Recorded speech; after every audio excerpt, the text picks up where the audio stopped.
Yeah, that obviously is the only thing to do. All right.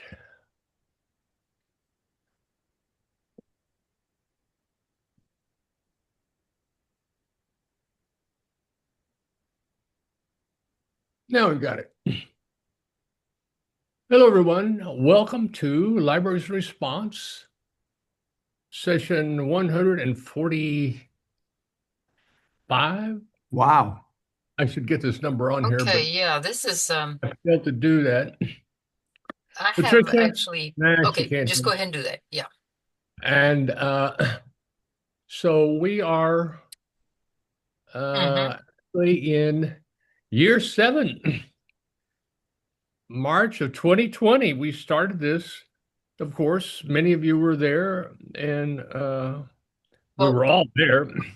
It was at okay. the What I was announcement asking though, of the you actually pandemic, don't have two different lab draws, do you? and so what are libraries going to do? I mean, what do they mean? What are they? If their buildings are closed, are they nothing?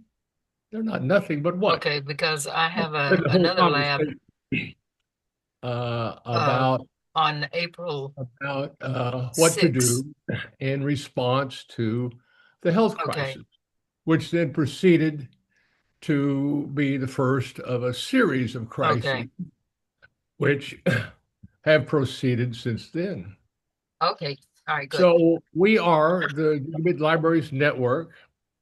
My name is Don Means. I'm the director here. We produce this along with IFLA, the International Federation of Library Associations and Institutions based in The Hague, our longtime partner in public access and library connectivity, and now in this initiative, which we these are recorded, as you would know, as we put on our announcement on the Libraries Response YouTube channel. We have had nearly 25,000 views of the recordings since we started. Surprised me, but there it is. People either want to go back and hear it or they missed it, all the usual reasons. I think a lot of them is that a lot of people want to go through it again because we get a lot of information. It's very dense, as we'll hear today from our guest speakers. But first, we want to thank our sponsors, the state libraries of Texas and Washington and New Jersey and Delaware. Sorry, couldn't get you in there, Delaware, and Mission Telecom.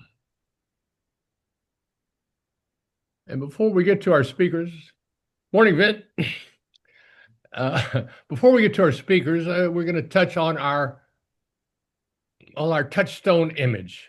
This is the thing that we refer to. This is our world. This is what the libraries have to face as part of the world. And of course, AI is the latest disruptor in civilization. We'll get into a little bit of that today, but it has been our most popular topic, and we are continuing to work on it. I mean, to try to understand it, to try to help libraries figure out their role in what is looking like a different world. So Vint Cerf is back with us for the third time, is going to trace the 7 phases of the internet, which he is intimately familiar with. And it hits me that the internet goes everywhere. Everywhere there's a piece of electronics is either connected to or could be connected to the internet.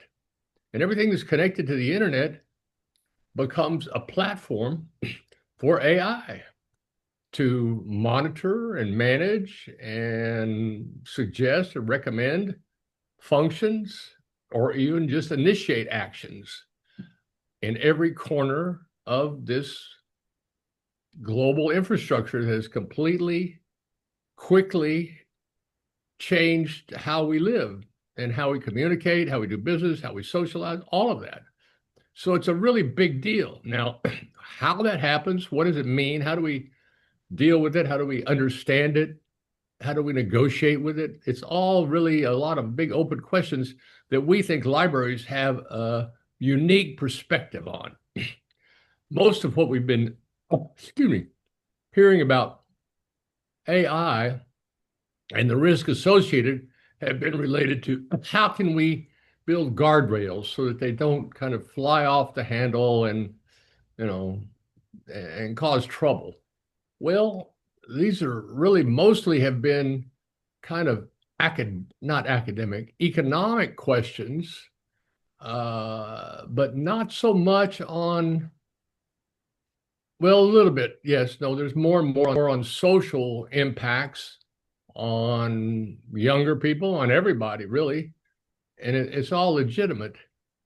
But libraries are the place where that kind of a question can be explored in a way that has no other agenda. There's no economic agenda. There's no spiritual agenda. It's just public service for the benefit of people. The pandemic, of course, was what really kicked us all off with this. And that I just read this morning, there's a new variant that's, popped up. So just to point out, it has never gone away. There's still a growing number of people who suffer from long COVID mightily. It's, tens, if not hundreds of millions of people have this residual effect from COVID. It's just a tragedy, and very little research has actually been done, and nobody really understands what it is or how to treat it, but it's there. And of course, the pervasive bugaboo of climate change, which is one of those things that reminds me of that saying, change happens slowly and then suddenly. Well, I'm getting a feeling, I don't know about you, but I'm getting a feeling that it's been kind of slow. And everybody's going, well, it's not really happening today. And now it looks like it's actually happening today. The temperatures that have jumped in the last year and several years are just completely without precedent. And yet we continue to behave as though we're in a house that's on fire and we're arguing about the thermostat. So we need to deal with this somehow. I mean, it's a real puzzle why the reality that's threatening us, and I think we all feel it. We're all organisms that are part of life on Earth, which is disrupted, and I think that we feel that at some level, and it's creating anxiety, and we can't quite recognize it or put a source on it, but I think we're all kind of feeling it. And now war. And when we started this 6 years ago, war was around, but it wasn't what it is today. And now it is today. A big deal.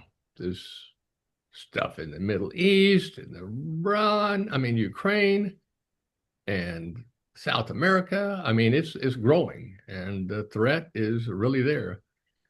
Interestingly, next week we have Bibliothèque Sans Frontières as our guest. They're the French library organization that sets up libraries in stressed locations, isolated locations, war zones. And we'll be hearing about the work they do providing library services in war zones next week. So be sure and look for that.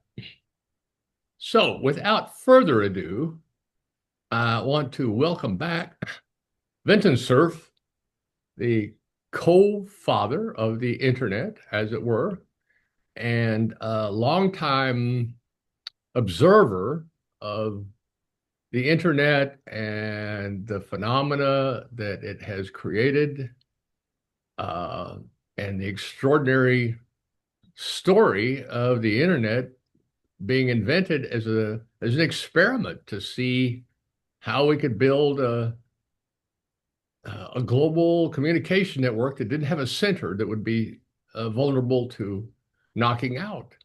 Well, they did. The experiment worked. It's still working. We're still running the same experiment. This is just an extraordinary phenomenon. We also have David Lankus with us, I hope. David is longtime ally and multiple time presenter as well, and has been our go-to on all things AI. He led the project that we did in 94, 95 with 17 state libraries on um, Project Slate, state libraries and AI technologies, trying to grasp what this all meant and what's the role of state libraries in dealing with it. So David's back with an exciting announcement on what's happening at UT Austin, where they're opening a new school, recognizing that computer science is incomplete to deal with this phenomena. It needs information science, librarianship, in other words, to cope with AI. And so they've created a new school merging these different schools within the university to integrate in an interdisciplinary way. So we're going to hear about that in a little while. But first, we're going to go to our headline speaker, Vint Cerf. Welcome back, Vint. It's been a Thanks. while, but you're always welcome. It's always great to see you. So please review your article and tell us what you think it all means. That sounds like the final exam in a physics class. Describe the universe in 25 words or less. Give 3 examples. So Take I, 50. I'll do the best I can. I want to do several things in the time available. This paper characterizes Internet's capabilities as if they were phases, but I would say you shouldn't think of them as Internet morphing into different things. It's more like it adds functionality as it evolves. And so the phases are more like evolutionary addition of capability as opposed to a complete transformation. So this is not metamorphosis in my view. It's more like a growing capability. So at the beginning, the Internet project was to demonstrate that it was possible to interconnect multiple packet switch networks in a way that made all of the hosts on those different networks feel as if they were on a single and uniform system. And the mechanism that Bob and I used to do that was called the Transmission Control Protocol Internet Protocol Suite. Our predecessor network, the ARPANET, was intended to show that packet switching could link different kinds of computers, different brands of computers together. That was a big challenge because they weren't designed to talk to each other at all. Some of them had different instruction sets. They had different ways of encoding text. They had different protocols. And bridging that gap was the job of a bunch of graduate students in Len Kleinrock's lab at UCLA and at other universities participating in the project. The success of ARPANET spawned the Internet project, which originally was motivated by designing a multi-network system to serve as the backbone of a command and control network for the US Defense Department. One of the reasons that the Internet proliferated is that at the very beginning, Bob and I recognized that our allies would need access to the same technology if we were all going to rely on computer-based systems for command and control. So we needed our allies to have access to the same technology. And we realized that the allies of 1973 might not be the allies of 2013. And so we concluded the only way to make sure all allies would have access was to release the technology openly and without any limitations or intellectual property constraints or patents or licensing fees. And so that was our motivation for releasing this so openly. That system was very successful, but it was joined and made much more functional by the arrival of the World Wide Web in late 1991. And that the addition of the HTTP layer and the HTML encoding schemes created a platform, the word that Don used, that allowed individuals to share their information in very rich and diverse ways, whether that was imagery or text or streaming video or audio. So the World Wide Web really galvanized the utility of the internet. Around 2007, instead of having to access the internet by dial-up or by dedicated optical fiber or copper, the iPhone showed up with a variety of functional capabilities, including the ability to reach the internet over the air. And suddenly that meant internet was useful and accessible to you on the go, no matter where you were, as long as you could get a signal. The ease with which applications were built to run on those mobiles was another trigger that created proliferation of functionality. There were literally millions of apps to choose from. And so that was very dramatic. And concurrent with that, and maybe even a bit before that, the ability to put internet capability into otherwise uncommunicative devices like refrigerators or stoves or automobiles introduced the notion of the Internet of Things. And the thing I want to reemphasize as I go through these so-called phases is that they don't represent endpoints. They represent additional functionality and in the context of the internet. So IoT made it possible for software to monitor and manage a lot of devices that are functioning in the real world, whether it's managing the sprinklers on the lawn, or turning the alarm systems on and off, or cooking something in the microwave, or building a factory full of robots. The Internet of Things concept made devices that heretofore were completely isolated into devices that were part of the communications environment of the internet. Don, of course, introduced the whole AI question, which has been around for a long time. I'm sure some of you are well aware that internet research was started back in the late 50s and early 60s, and ARPA, now DARPA, was one of the sponsors of that research. And in fact, the ARPANET was motivated by the research on AI, because what the Defense Department wanted to do was to make sure that the universities and research labs that were funded by DARPA to do research in AI would share their results readily, as opposed to hiding the results because they wanted an edge in a competitive bid for the next contract. They said, we're funding all of you, so share your results, your computing capability. We're building a network to facilitate that. And as some of you will remember, the early days of artificial intelligence were dominated by what was called, sorry, I'm drawing a blank on the right word. It was a form of computing that was heuristic. That was the word I was looking for. So heuristic computing meant that it didn't always work. If it worked all the time, it was engineering. If it didn't work all the time, it was AI. The problem with the heuristic programming is that it didn't scale very well. So the next step was expert systems. And in that case, you tried to extract knowledge from experts and put their knowledge in the form of if-then-else clauses. So, if this symptom appears, then do this test, and there's a probability of 30% your patient has that disease. And those systems also didn't scale, because as you increase the number of if-then-else clauses, they started to conflict with each other. So the third phase is what we're experiencing today, and that's neural networks and large language models.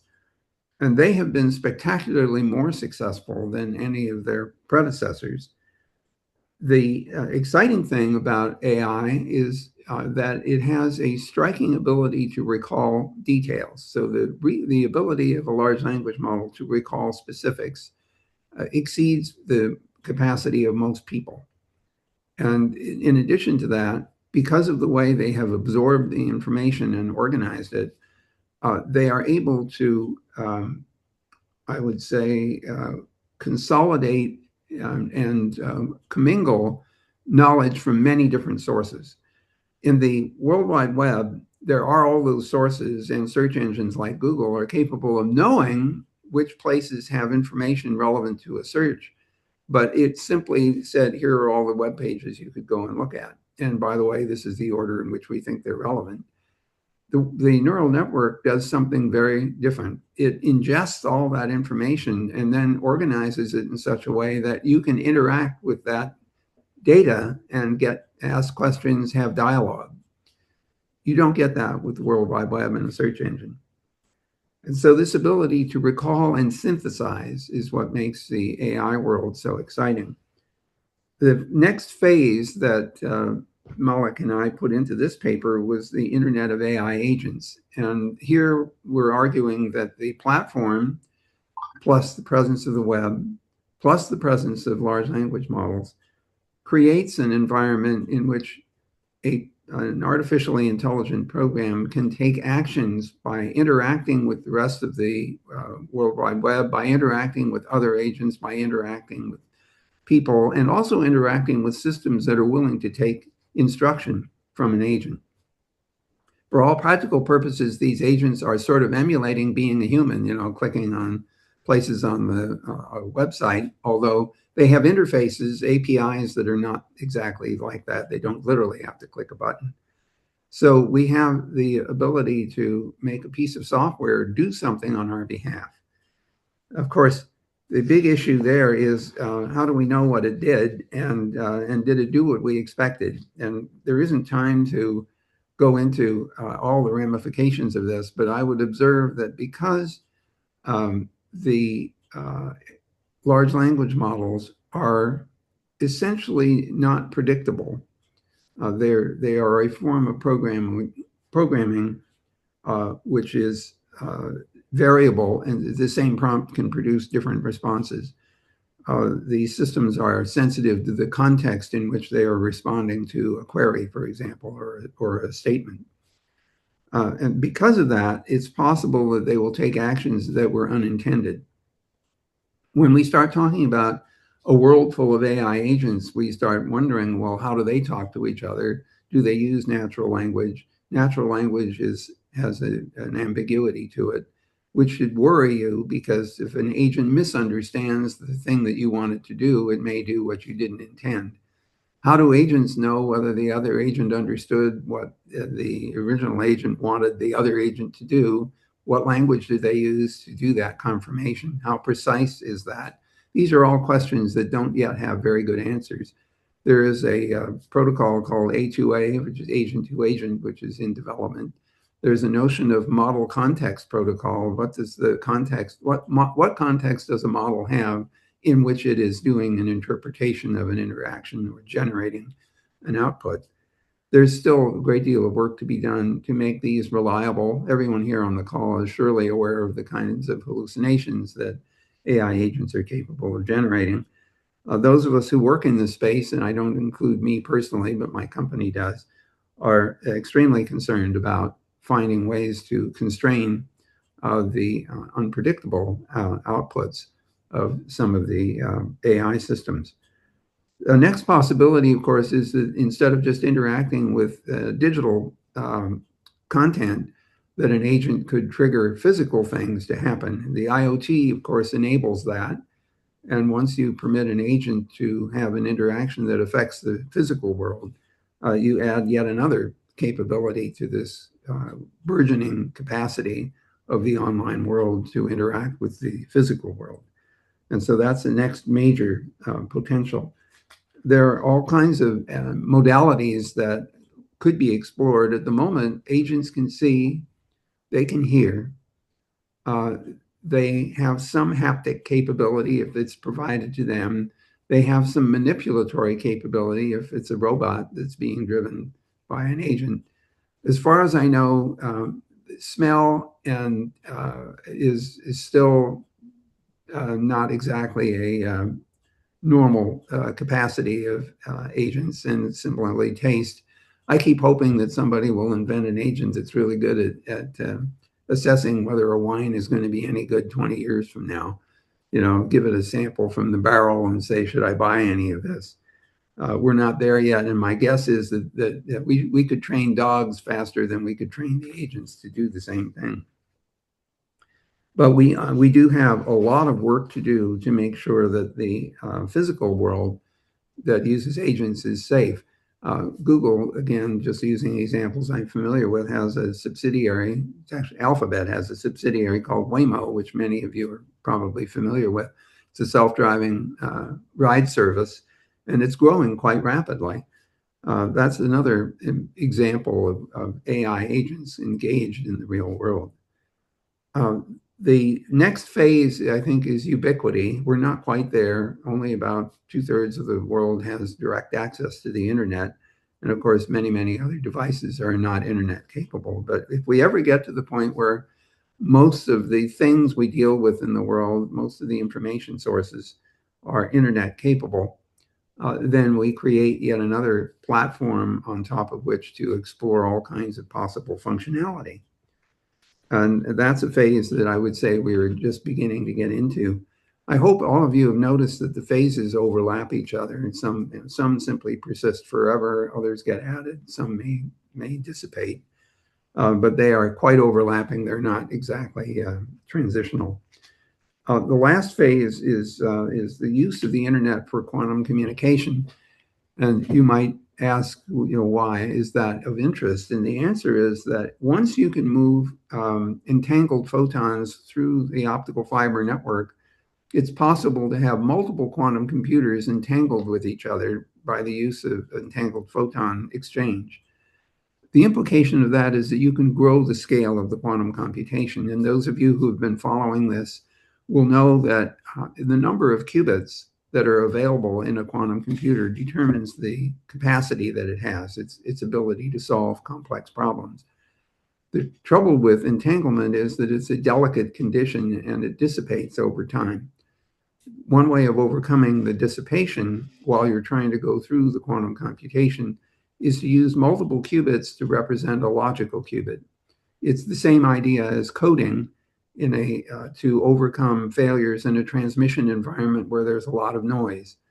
So instead of sending 1 bit per bit, when I'm talking to you, I will send 3 bits per bit. If I want to send a 1 to you, I'll send 3 ones. And I'll tell you that if you get all 3 ones, or if you get 2 ones and a 0, you should interpret that as 1, even though 1 bit failed. And of course, if you anticipate more failure, then you have more bits in order to expand the resistance to failure by coding. So in the case of quantum computing, having more qubits to represent a logical qubit overcomes some of the potential error creep that occurs during a quantum computation. If you can't build a quantum machine bigger than X for some value of X in terms of the number of qubits, then entangling quantum computers together makes it possible to do a larger computation. So the internet has already been demonstrated to carry entangled photons on optical fibers by going through what I will call a quantum relay. It's not like the relays of the ordinary optical sort where you detect a 1 bit and then you regenerate it, or you detect a 0 bit and you regenerate it. If you detect the quantum photon, you destroy the entanglement as a consequence of detection. So you don't want to detect it. And the question is, well, if you can't detect it, how can you relay it? And one answer to that is that you mix together an ordinary packet and an optically entangled photon. You send the packet. When the packet reaches the relay, it knows that there's an entangled photon on the way. And it gates that photon over a path which does not involve detection. It literally just passes through transparently on the next fiber it's supposed to go to. So it's an optical relay. You do not detect the photon. And that's been demonstrated. So it's a very clever use of conventional optical transmission systems to allow an entangled photon to move from one computer to another. So those are the 7 phases, and my guess is there will be plenty more. Now, given that we have 27 minutes left, which I will not use up, I wanted to raise some questions for you that I believe these capabilities highlight in the library community. Libraries have always been sources of information. And they started out as repositories of physical capability, but many of you on the call will note that one of the most valuable elements of the library is not the physical contents, it's the librarian. And the reason the librarian is so important is that the librarian has knowledge of the contents of the library. They haven't memorized every book, but they are aware of, and they have catalogs and so on, indices that help people find information.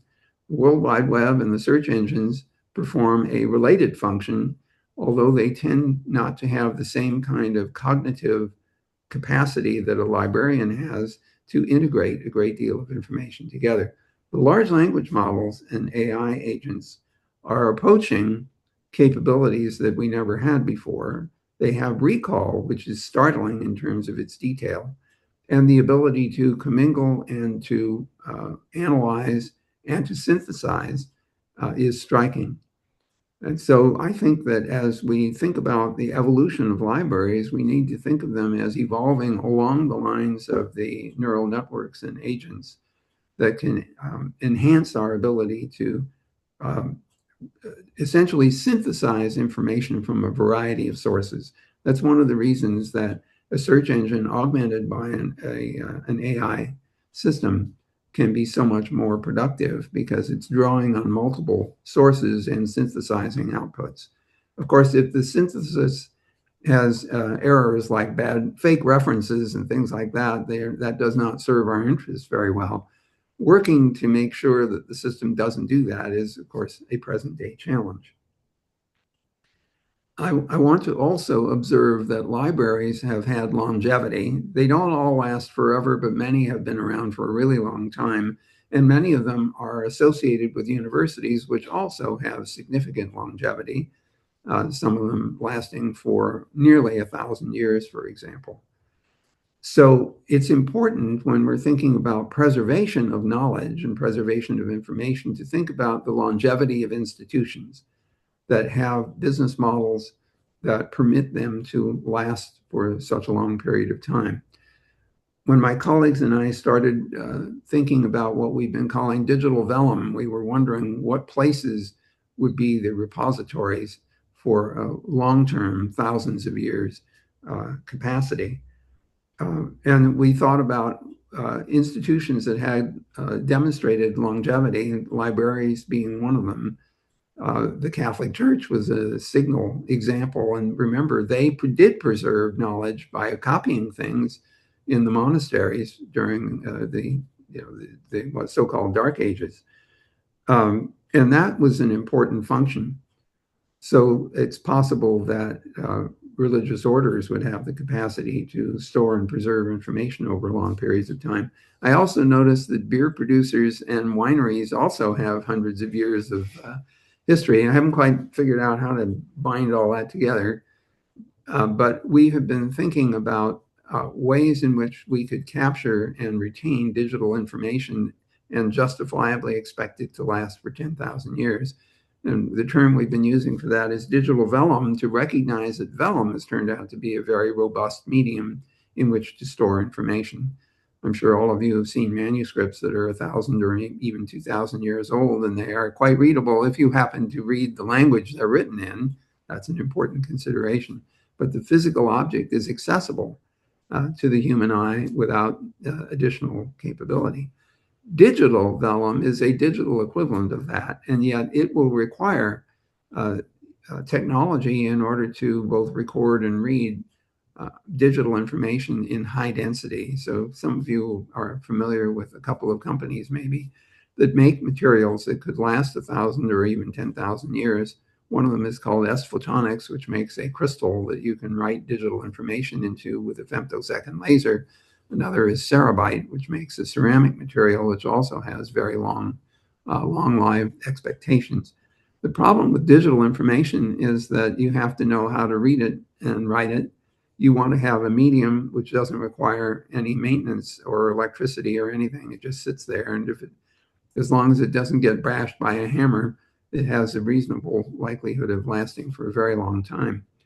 The problem, of course, is 1,000 years from now, if you encounter one of these crystals or these terabyte recordings, how do you know how to read or how to read it? And so you have to have some way of getting access to the instructions for creating the instrument that's needed to read the digitized content. So a lot of what my colleagues and I have been doing is asking, what's the architecture of a digital vellum object or a digital vellum unit that has content in it?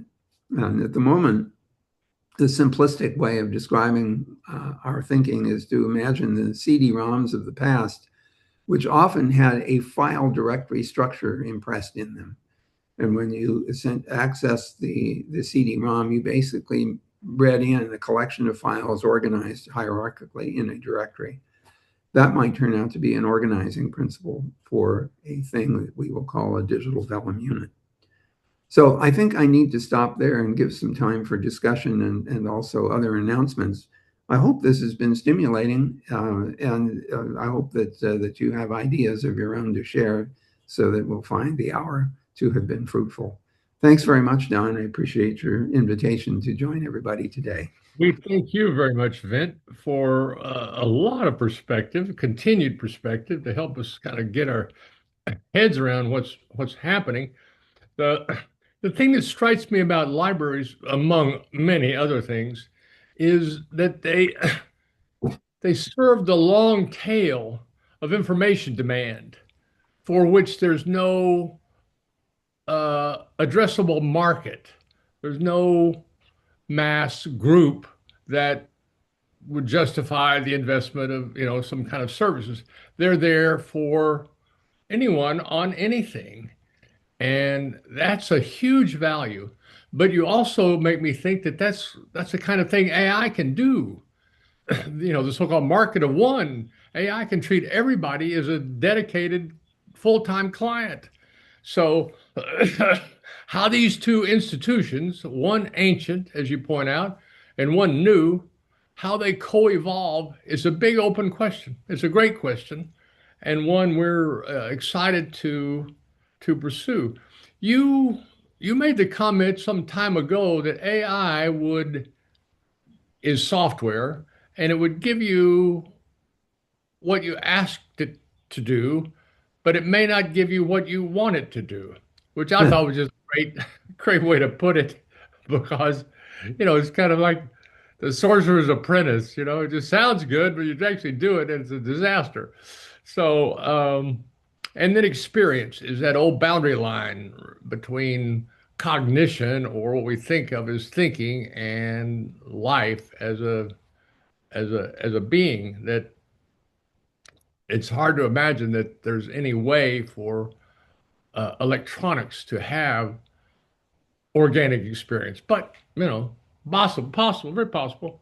Um, I'm, you touch on the quantum computing. I mean, it's defies my imagination, but well, so a lot of things do now. Then, but one point of history that I think is worth making was in this layering of the accumulation of internet, of information technology, was in the 90s with Clinton Gore administration, and their idea, Al's idea, basically to build a new information superhighway, analogous to the interstate system that his father, senior senator from Tennessee, had been a principal engineer of. And they announced that, and the carriers all said, "The hell you will, that's our business." And they go, "Okay, well, okay, how do you want to do it?" They go, "Oh, we don't know. I mean, we have to communicate, but maybe it looks something like this research network, the internet thing." Well, it turned out to be that's the thing that everybody adopted, and it was because imagine actually setting those standards among all those competing interests. I mean, standards are so hard to set. Luckily, your work had already set a standard that became adopted. So a bit of history that we've observed on that.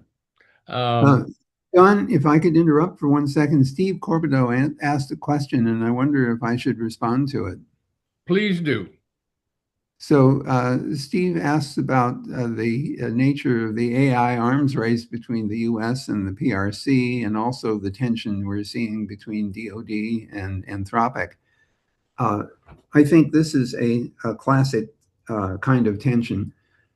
I would much rather see a collaborative environment where together we figure out how to make these systems more reliable, less prone to hallucination, and more beneficial and useful. Unfortunately, a lot of people see these things in competitive terms, almost like sports.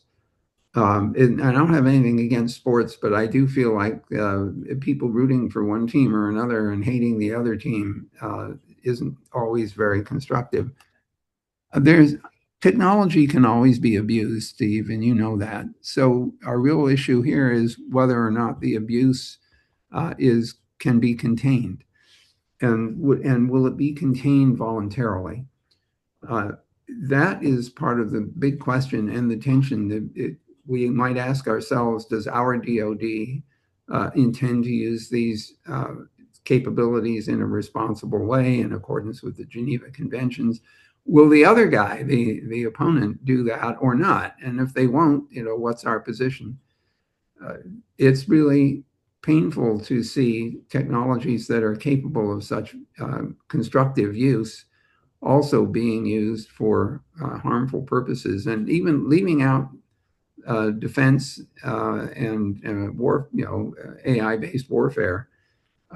We see individuals harnessing these capabilities to do harm to other people. It may not be physical harm, but it's just harm all the same. That's always a problem. These technologies that have dual use, so to speak, run the risk that someone will use them for harmful purposes. Creating an environment where that's not accepted, either because it's ruled illegal or because the norms of the society mitigate against it, ought to be part of our agenda. How do we create norms where abuse of these technologies is considered unacceptable? It won't stop abuse, but it might mitigate some of it. And then, of course, when you can't mitigate it that way, then you say, well, there are rules, and if the rules are violated, there will be consequences. And we see that in the form of sanctions, for example, for abuse of some of these technologies. But thanks for asking that, Steve. It's an important topic that we should keep It's an on. important topic. And I see that Sean has his hand up also, so I don't want to forget that. oh yeah, Sean. Sean, can you hold to the end here? We want to get to David. Lankus is a hard stop on the hour. Maybe you all do. So we'll turn to David Lankus here to hear about what's happening at the University of Texas. An exciting new school is being created to integrate the schools of computer science, which is huge at UT, the iSchool, which is not so big but is highly recognized, and uh, and the rest Data of it into science. integrated. What did you say? And data science. Yeah. Oh, it is Statistics science. and Yeah. data science. I thought you said academicide or something, but okay, David, Yeah. please tell us what's happening down there. Sure. I mean, it's exciting in the same way that a roller coaster can be exciting, and you can be briefly excited as you go off a cliff. So we'll see which way it goes. It's an interesting mode. So the announcement was that the School of Information, which was a standalone school, is being brought uh, under the College of Natural Sciences, where computer science resides, where data science and statistics resides, and we're going to be put together in a new school of computing. And that idea is that there are these sort of natural connections and junctions between them. This is not unique to Texas. University of North Carolina, Chapel Hill announced that they're merging their library and information school with data science and statistics into a new school. And University of Wisconsin-Madison did this several years ago and has now spun out its School of Computing and AI. It's there's a lot of different takes you can bring to this one, from faculty governance or lack thereof, and changes that are going on within campus. And there's a real question about the notion of, do we all fit under this title of computing? Um, I, I was very interested, Dr. Cerf, to read your paper, and obviously a huge admirer of your work.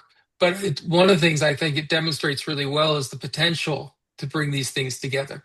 How do we look at the different tasks and different foci that they bring, that these different groups bring to them, and see how they can be enhanced? We have, for example, right now, School of Computing has an issue with getting their undergraduates hired because of the creation of vibe coding, the use of AI for coding at low level. You see, in information science, we see a growth in undergraduate populations. You see data science having a real interesting moment where it's trying to figure out, is it statistics or is it a different field of social science, and how do those work together? And so one of the things I'm really intrigued of is, how do you bring these three really world views with their own mythology, their own histories together? And as I was reading, for example, the Seven Phases document, there's a lot of early phases that I see a lot of interesting work, and I was struck by the phrasing, the positioning of this, right? For example, the very first sentence of the internet, born as an experiment meant to connect teams of researchers, has grown into a planetary scale infrastructure that has reshaped society. And I think we would all ask the question, was that for the better? We need to look at, when you look at social science, social networking, and we can certainly see the data science and the absolute acceleration we saw to the use of how we can use different methodologies, computing resources, exploratory techniques, in terms of creating and understanding people's use in social networking. But we also see that in monetization. We see that in attention. And we've just seen in the courtroom what are the potential impacts of those. One of the saddest things that I had to do when I was in South Carolina is, back when the web first came out, I was part of a group that built one of the first 100 websites, and going back and forth, and we always talked about the impact of education, how the internet could bring the world into the classroom. And the sort of dark moment was when I was on a bandwidth allocation group for the state of South Carolina, when we realized that the vast majority of the bandwidth that we were bringing into our schools was used for surveillance and security. It was the idea that we wanted to be bringing live events, and in fact, what we were doing is we were monitoring who had what tag and what was being sent in terms of video. But once again, the opportunities, we were looking at implementing bandwidth on school buses, because in rural situations, when students had 2-hour commutes to get into their schools, this was an interesting opportunity, and would not have been possible without that leap to the wireless technology and mobile technology and satellite technologies that we're seeing today. So the interesting question, the thing I would ask everyone to watch as these experiments are occurring in higher education is, do these different views come together to create a more comprehensive and cohesive way of looking not only at the technology, not only at the opportunity, but also at the potential implications, impacts, and such? And you did a beautiful job with the notion of digital vellum, right? There's the digital side, there's the vellum side. One of the things that we have to talk from society is, you mentioned in the Dark Ages how a lot of knowledge was kept alive in the monasteries. Well, that was keeping and repeating a certain amount, primarily of church knowledge. But if you look at the explosion of libraries that were occurring in Moorish Spain and across Arabia, that was being used for the development of algebra and advanced mathematics techniques, engineering, et cetera. How do we make sure that there's a global view into that? I'm sorry, I see your hand. So I'm thinking a couple of things here. First of all, whenever you have these powerful technologies and you see all the great good things you can do with it, you should always worry that there's a bunch of bad things you could do with it too. Right. These are enablers. They are amplifiers of our capability. I've been using the Google Gemini 3.0 of late as a tutor. I've been asking it questions and getting what I consider to be very good answers. And when I can, of course, I check to try to see whether the references are real or whether they've been made up. It's probably a good idea in your prompts to say, do not make up fictional references or something like that. The interesting thing about interacting with these systems is that it's uncanny and hard to remember that it's not a person. And the reason that it's so hard, in part, is that they are trained to express themselves the way people have, because that's what the material is that they use to be trained. So they sound like people. And even more weird, they use words like I. And so, well, that's what people say about themselves. And so we have this almost inescapable projection of human emotion and experience and everything onto this thing, which sounds like a person, but it isn't. And to make matters more weird, they're often smarter than we are, at least in the sense of capable of recall over a very broad range of topics. What I find mystifying is how much information must have been absorbed to do the training. I picked an absolutely obscure question this morning that I needed the answer to. There was something called the Federal Research, it's called FRIC, the Federal Research Internet Coordinating Committee. That was made up of 4 program managers at the Department of Energy, DARPA, NSF, and DOE. And they were very much responsible for coordinating the building of major backbone networks at NASA and DOE and ARPA and, of course, NSF and all of the other subsidiary networks that NSF sponsored. And I couldn't remember who they were. And so I said, who are the members of the FRIC?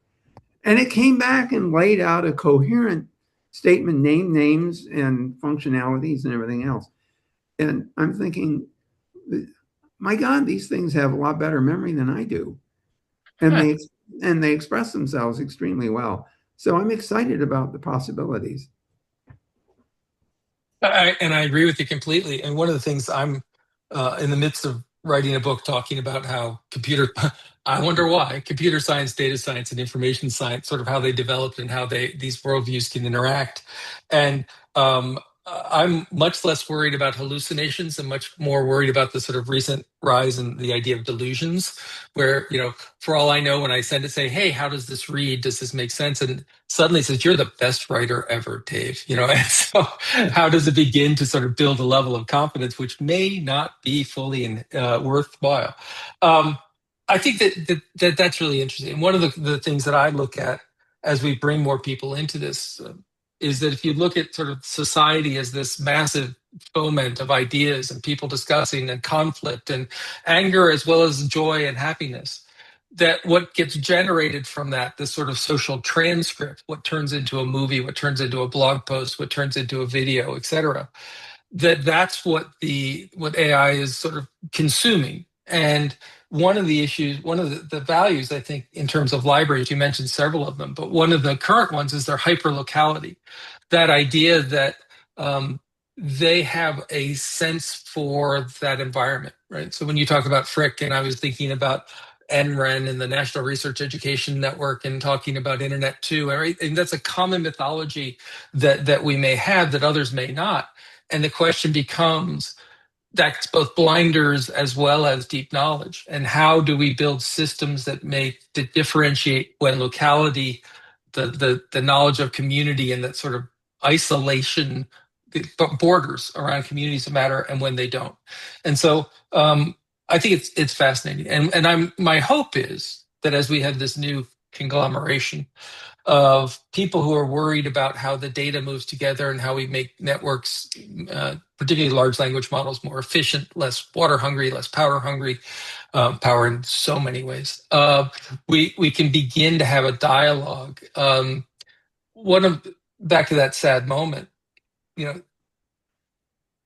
it's hard these days to look at any major new technological advance like AI currently and quantum computing when we get to it, and keep an optimistic view. And one of the things, once again, I really appreciated about the piece put together was it was an optimistic piece. And I think oftentimes it's very easy to ask the cynical questions about, quantum computing is great. It will also shatter all encryption, right? So where does privacy happen? These kinds of things. And as you say, it's an enabling technology, but it's also never a neutral technology. The decisions that you made with TCP/IP, not only to give it away, but to identify it with ports on a machine versus individuals that are logged in, radically changed when the web became commercialized, how we began doing tracking and cookies and all of these things, right? There are decisions that go into that technology.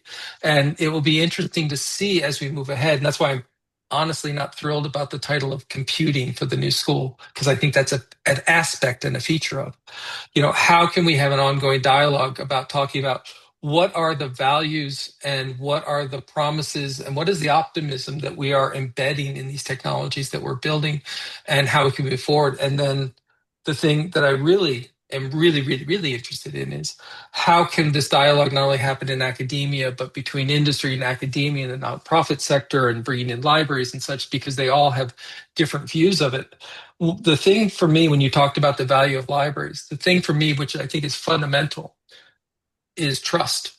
That what librarians have within this institution in archival sense isn't just an index of what's out there or how to find it, but hopefully a trust with the individual that as they're doing it, they're doing it in a transparent way that can build up a sense of confidence. And so I think that's the hope. So Don, I'm going to leave with the hope. The hope is that we're going to have this really interesting dialogue of three different worldviews together. It's academia, so as they say, the politics will be terribly vicious because there's so little to fight for. But we'll see how it moves ahead. Thank you, David. I think it's under the computing school because it's the dominant force, has been the dominant force. And so that's what people are wondering. Well, why can't they do all of it? Well, they've run up against the barrier, haven't they? A social Well, but science. it's also like putting the study of sex workers in economics, because certainly there is an aspect of transaction occurring, but I'm not sure it captures the complexity of what we're really trying to get there. So Right. The difference between sex education and sex training. yeah. So anyway, I got to run, but thank you so much for giving this opportunity, Vint. Thank Thanks, you so much David. for your words and Thank for the you paper. again. Really appreciate Can't it. wait for your book. All right. Well, I got to write it. Bye. Okay. Uh, Vint, you want to reply to any of David's? No, I don't have time. Unfortunately, I'm on All another right. call. Well, we're at the hour, and I want to thank everybody. It's been an exciting, packed hour of information and perspective. Uh, I'm wondering if, they're talking about guardrails, and Anthropic has been describing its constitution, kind of saying this is how we would like you to behave, not do this, don't do that, don't do this, don't do that, but just how we would like you to be. And I was thinking, well, what better guide than be like a librarian? I have no agenda other than mine and only give me trusted information and let that be a guide. Somebody asked AI to write the 10 commandments for humanity, which I thought was a really interesting question, flipped it around. And it came back with 10 kind of stuff you would, benevolent kind of stuff, but there was not one single thou shalt not. I thought that was really interesting. Just all do this, be nice, take care of each other, take care of the planet, but no thou shalt not. Vint, great to see you again. We'll be Bye. back. Everybody, anybody want to hold forth on anything here? You're welcome to. So much got covered. This is Sean. Brilliant. I just want to thank you, Don, for pulling this off and making these sessions happen. It's always worth my time. So thank you so much. Great, Sean. Great to see you again. 7 years. Can you believe that? I can't. Yeah. Here we are. Time. But we're Time. gonna keep submitting the YouTube sessions for community television channels to be airing across the country. I figure just more exposure is better.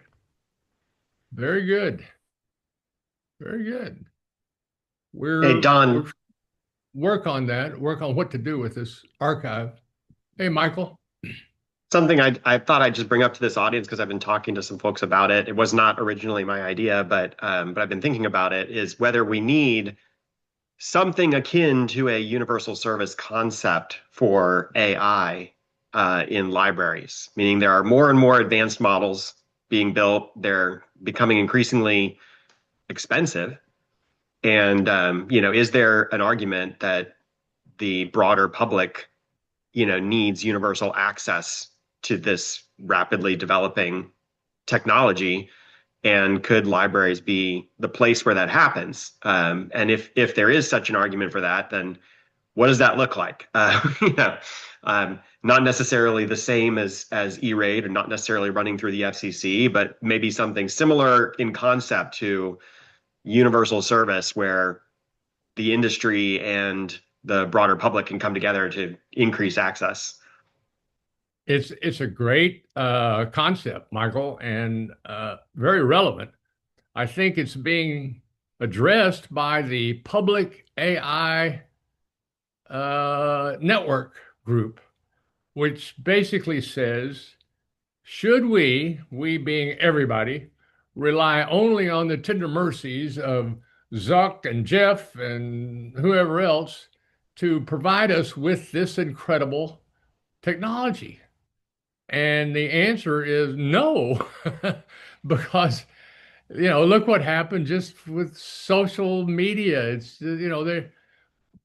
these are corporations. They're not evil per se, but they have laws, and the law says your number one priority is to optimize the benefit to the corporation.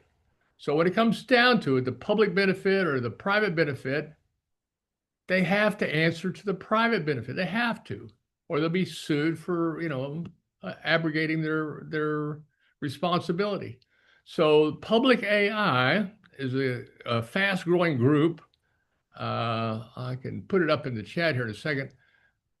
That has taken to libraries as the emblem of the very spirit of that initiative to provide a public AI infrastructure that, it's complex, of course, but it's not just like, well, how do we fund a public Anthropic or something? It's not like that. It's how we make these things susceptible to the needs of the public and eclipse the needs of the controlling interest of those very tools or some similar tools. So it's a big question. If we don't answer it, we're just going to get whatever Zuck wants us to have, and I'm not ready for that. But they're actually doing projects. They've written prototypes of an AI kiosk to sit in a library using some kind of open source. They're working with the Utah State Libraries, New Jersey and Georgia right now, and we think they're on the right track. We're also working with the state libraries. We have for a long time. We think they're just ideally situated at a nexus where libraries all kind of converge, as it were. They connect to every library, right? They're one click away from every library. They are connected to state government, which in the current circumstance has emerged as more important than ever. It's the nature of our country that we built it up from the states so that when the central government fails, the services devolve to the states, which that's where they came from in the first place, if there were even services. And so the states are really more prepared to deal with what's happening than if we had a sort of normal centralized government like France, where the provincial governments are subsets of the central government. And so policies across the whole country makes it really difficult. But here we can try things at the state, the experiment idea, and have the states succeed and fail and teach us what works. Okay. And So Don, to Michael's question then, what state is ready to do a universal service AI universal service program? Okay, is that going to be California? Or is it going to be a small one? I don't know. I don't know. Montana. Universal service is the model. We extract money from all the AI companies to fund it, or Well, you know I who's don't know. looking at whole new funding models that's very right next to libraries is the journalism, local news and journalism. There are bills in states across the country to tax online ads for to create funds for local journalism. I mean, same rationale would apply to funding libraries and funding these kinds of activities at libraries. Anyway, just throwing a thought out there.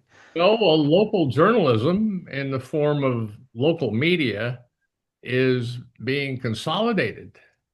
These, without want ads, the economic driver has just dissipated completely, almost completely. And so it's an opportunity for people who want to influence public opinion to scoop up these outlets, which remain kind of embedded in our trust models, to deliver messages that are, slanted. It's a crisis of information. Well, one of the And reasons that I thought to that universal service model was that the costs, are going up quickly. And this is a new category of costs, especially for schools. I'm seeing it a lot in schools. I don't know as much about how much libraries are spending on access to AI platforms right now, but schools are spending a lot on tools that either have AI embedded or to access to the direct platforms, like paying for Gemini access for their students as part of their Google, or paying yeah, for OpenAI access as part of their Microsoft licensing. And those costs are going up. And so, does it make sense for there to be, a discount available for schools and libraries to bring those tools to their constituencies? And if it does make sense, then is that something we can structure a way for the industry to bear the majority of the cost for? So that's kind of why I Do you was know thinking if about it. Shelby's looking at that, Michael? Do you know? I don't. There have been some discussions, but they're not as an organization looking at it. But that is kind of the forum in which I heard the comments first Right. exchanged.